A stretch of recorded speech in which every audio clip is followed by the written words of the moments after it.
Live from the Kremlin in Moscow, before an audience of the Supreme Soviet. And live from the Capitol in Washington, before an audience of the Congress. This is ABC News, Capital to Capital. Here now, Peter Jennings. Never before, and let me repeat, never before, has such a discussion been seen live and unedited in the Soviet Union. By the way, these are not the Geneva... The Capital to Capital series is taking place in the context of historic changes in the Soviet Union. If Americans are to help positive change happen, we must find our way through some cultural differences. This Spacebridge series provides just such an opportunity. Internews asked a number of experts to review the first 3 Capital to Capital programs. These people are prominent in their fields of psychology, Sovietology, and diplomacy.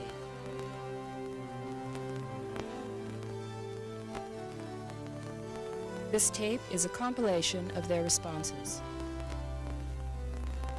First, remember these technical points. Wait several seconds for a response. There is a time lag from satellite transmission and from translation. Pause briefly between paragraphs so the translator can keep up. Use the screen to your advantage by communicating with facial and hand gestures.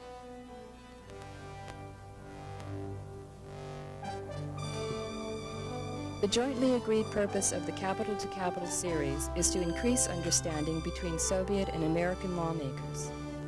In a recent poll by Brown University, over 70% of Americans said they wanted the U.S. to improve its relations with the Soviet Union, to work on common problems. The following examples from the series show major differences between Soviet and American cultural perspectives. The Soviets are most comfortable starting out with general principles and working their way to the specifics.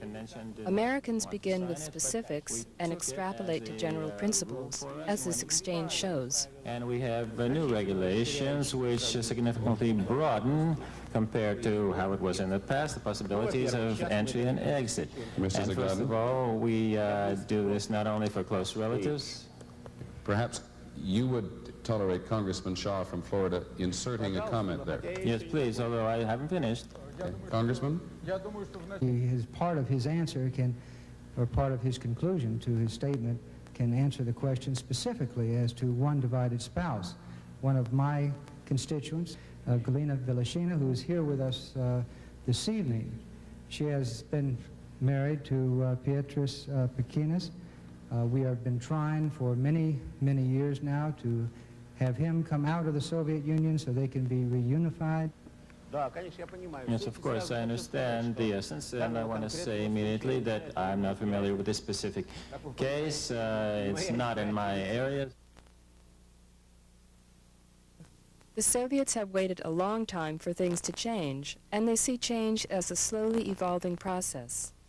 Americans expect things to happen quickly, if not sooner. For example, nuclear disarmament,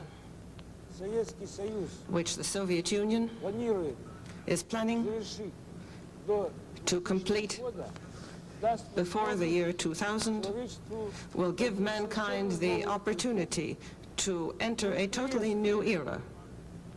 I wonder if this evening we couldn't be somewhat more pragmatic and perhaps ask you what is the absolutely next step that should be taken. Perhaps the year 2000 is pushing it a bit in 90 minutes. One of America's Soviets in a public forum will only express the official line. Asking their personal opinion, as here, may be futile. Leonid, I have a question for you which I'd like you to answer from your heart. Do you really believe, as a Soviet citizen, that because this country dropped the bomb more than 40 years ago, that the United States would attack you with nuclear weapons in this era? Довольно неожиданный вопрос. A rather unexpected question. Would any... No, Leonid, I want you to answer the question. That the United States... Конкретно ко мне. Хорошо, тогда я Specific to me, in that case, when now a great degree of agreement has been reached on strike nuclear weapons in Western Europe. Although I'm not a great specialist in this matter, I would like to repeat that I would like to regard this optimistically. It is important, however, that we show the Soviets that Americans can and do express independent opinions. In the United States Senate last week, we had a disagreement with the administration on this point, and we prevailed by 58 to 38, saying that the United States Senate is a partner in treaties to the extent that the President of the United States cannot reinterpret a treaty without coming back to the Congress. Now, the Congress may be persuaded, the House and the Senate may be persuaded that the President is right on the broad interpretation. I'm not persuaded of that at this stage, but we are going to try to insist that the Congress be a partner, because in our Constitution, a treaty becomes the law of the land and cannot be changed without the Congress approving that.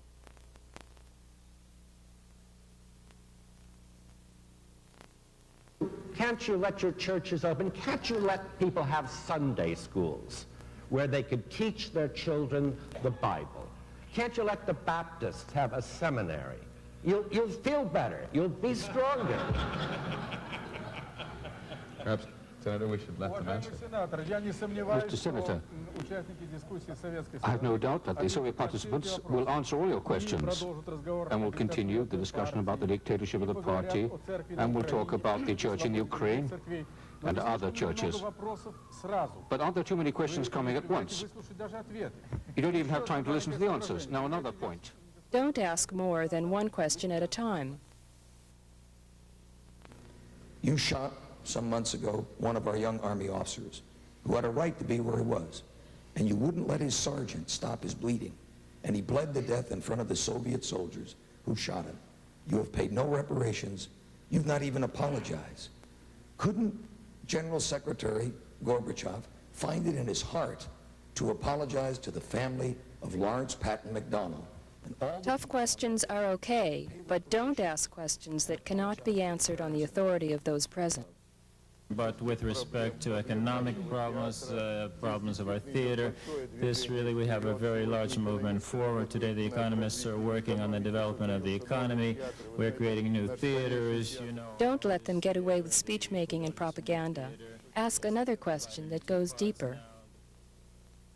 Back in August, 50 of us wrote and called attention to 3 Soviet citizens, 3 prominent citizens of Ukrainian ethnic background that were given 10 years in prison and 5 years exile for the simple crime of speaking out against your form of government. By contrast, in America, we have, for instance, Jesse Jackson. Jesse Jackson is a bitter critic of the Republican Party, Ronald Reagan. Yet, Jesse Jackson is not in jail. Question, Congressman? Jesse Jackson is running for President of the United States. Don't make speeches yourself unless you want them to do the same. Do answer their questions. I should like to propose the following scenario, for example. The United States declares that they put an end to their supplies to the Dushmans, and at the same time we agree on a timetable for the withdrawal of our troops.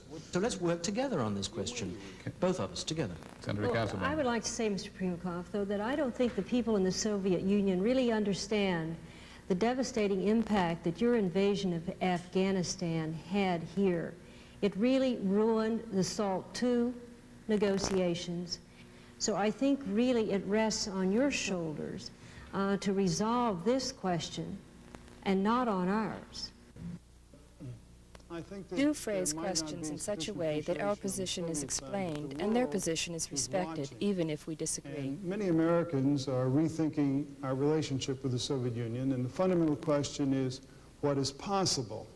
General Secretary Gorbachev has urged us to look at domestic reforms. And so you have the case of Mr. Yeltsin, who was one of the chief advocates of glasnost, and he's sacked, he's gone. Now, to those of us who try to follow what General Secretary Gorbachev has urged us to do, that raises a number of questions.